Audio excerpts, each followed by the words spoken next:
I'm Jefferson Smith, fantasy author and host of ImmerseOrDie TV. Welcome to another installment of the Immersion Lab. Today, let's look at a problem I call galloping eye disease.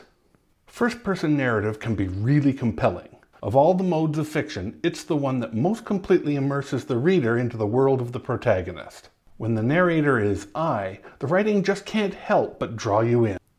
After all, the guy who's narrating the story is the guy it actually happened to, so you know he's invested, and that makes it easy for readers to invest as well. But that intimacy is a springboard for a potentially crippling problem.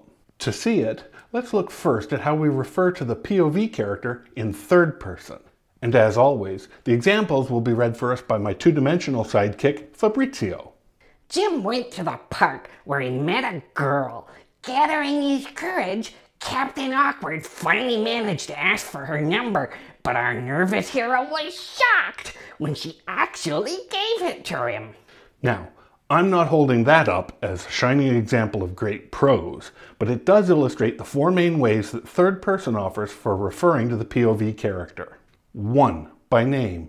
2. By a personal pronoun. 3. By a nickname. Or 4. By some descriptive tag. Listen to what happens when we tell that same story in first person. I went to the park where I met a girl.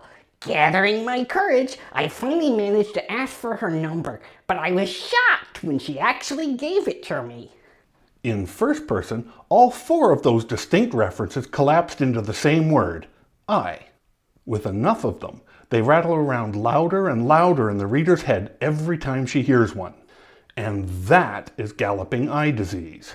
But let's dispense with the toy example and now have a look at how it occurs in the wild. I gulped. I should have told her then that I couldn't read, but I was tired and my head hurt and I wasn't brave enough. I glanced over the book. I didn't pretend to read it, but I didn't admit that I couldn't either. I shrugged again and handed it back. Thank you. I'll do what I can, I said. I was so ashamed. Did you hear that? 14 occurrences? In a passage that was only 60 words long? That's almost 1 in every 4 words. Now, this was a particularly dense example chosen to illustrate the point. But even at lower densities, frequent repetitions build up in the reader's awareness until eventually a bad patch rears up, smacks the reader in the face, and yanks her right up out of the story world.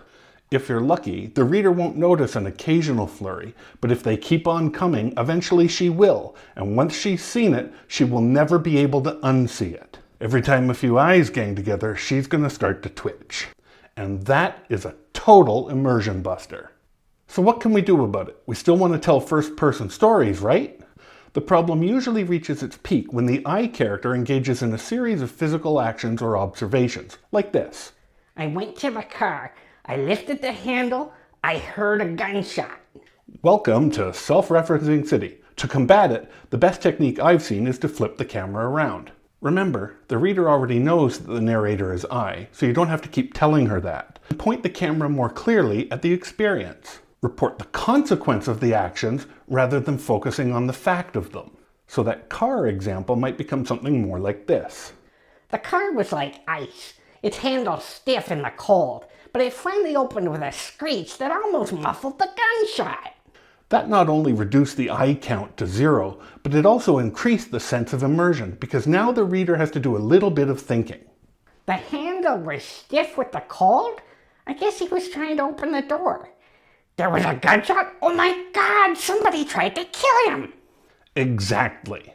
And in fact, getting the reader to make those tiny little connections is actually what immersion is all about, but we'll cover that in a later video. For now, let's finish up with galloping eye disease. Now that you know what it is, the most important step is to train yourself so you'll notice it when it happens. In the notes, I've linked to a few IOD reports that discuss books that have this problem. But to really get a feel for it, don't just read the reports. Download the free Amazon sample of those books and get a feel for the effect by reading them for yourself. Listen for the eye storms and highlight them when you find them. That way you'll start to recognize it when you do it yourself, and you can give it those stompy boots of death the moment they appear. Anyway, that's it for this week. If you have any other ideas for how to deal with galloping eye disease, or if you find any really good examples in the books you're reading, please leave them in the comments below. And I'll see you next time for another dose of immersion therapy. But until then, remember, immersion happens naturally. All you have to do is get out of the way.